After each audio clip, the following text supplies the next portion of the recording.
सारे बहन भाइयों ने राधे राधे। रमा एकादशी की हार्दिक शुभकामनाएं। रमा एकादशी का व्रत सोमवार को करना है। उगते हुए सूरज का व्रत करो, कोई भी व्रत हो।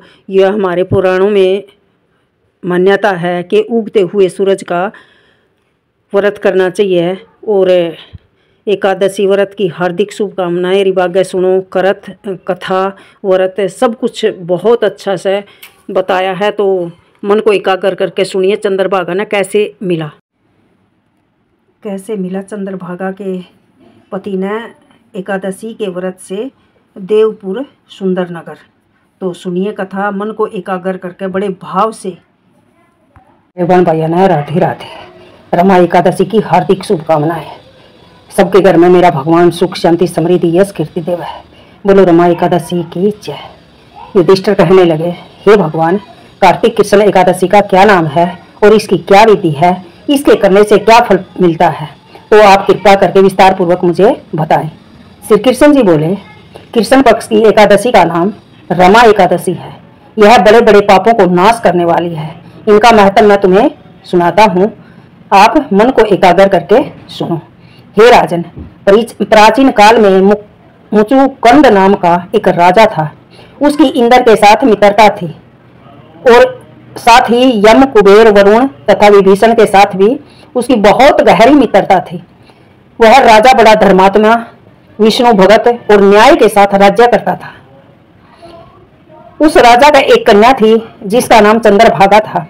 उस कन्या का विवाह चंद्रसेन के पुत्र शोभन के साथ हुआ। एक समय वह शोभन अपने ससुर के घर आया हुआ था।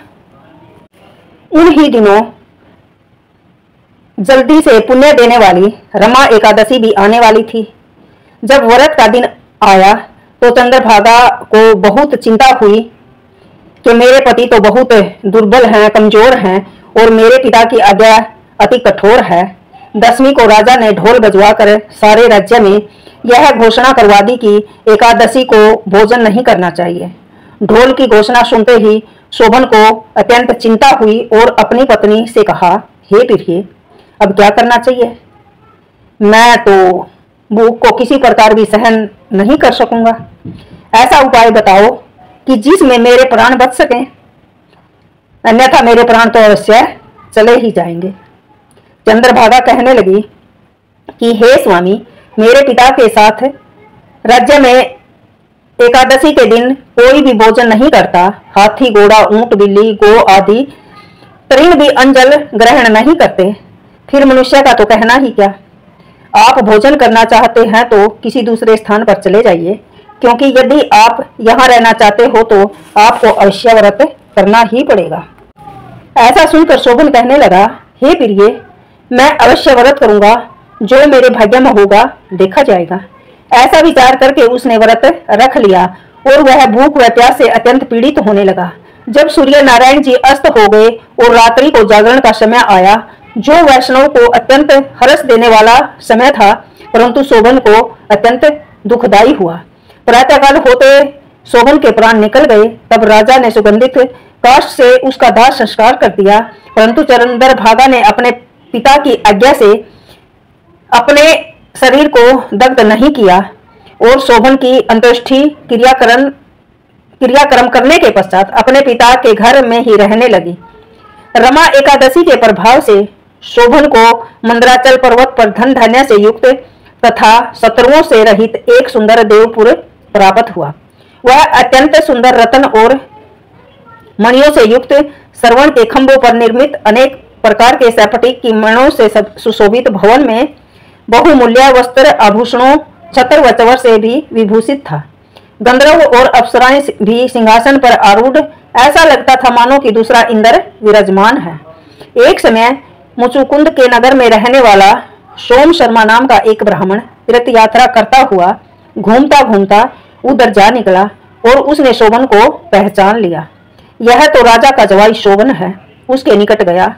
शोभन भी उसको पहचान कर अपने आसन से उठकर उसके पास आया और प्रणाम करके कुशल मंगल प्रश्न पूछा। ब्राह्मण ने कहा कि राजा मुचुकुंद और आपकी पत्नी चंद्रभागा कुशल हैं।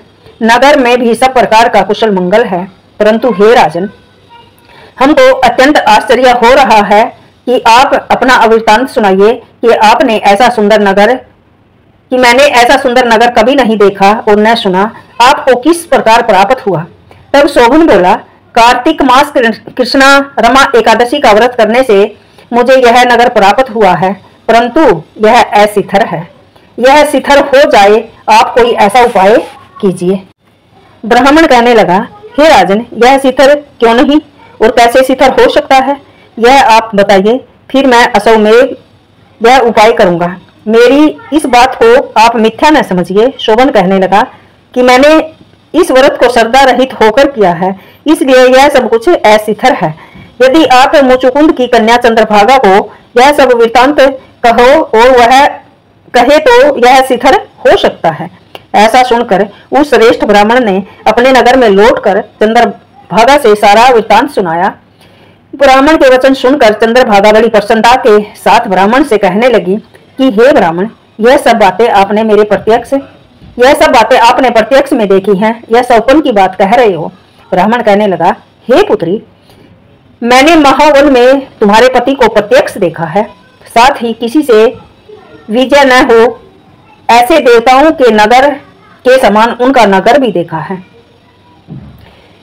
उन्होंने यह भी कहा है यह शिथिर नहीं है, जिस प्रकार वह शिथिर रह सके तो उपाय करना चाहिए।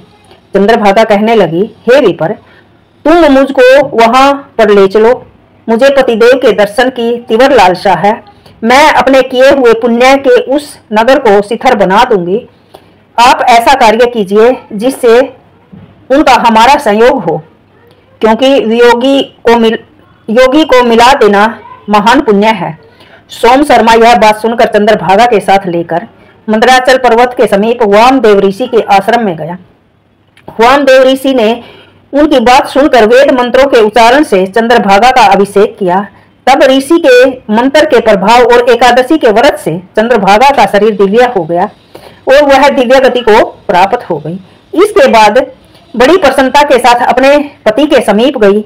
अपनी प्रिय पत्नी को आते देखकर शोभन अत्यंत प्रसन्न हुआ और उसको बुलाकर अपनी बाईं तरफ बिठाया। चंद्रभागा कहने लगी कि हे प्राणनाथ, आप मेरे पुण्य को ग्रहण कीजिए।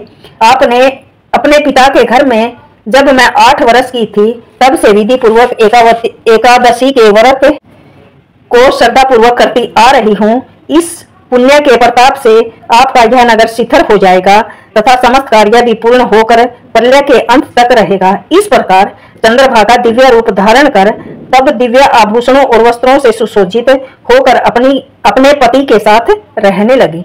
हे राजन, यह मैंने रमा एकादशी का महत्व कहा।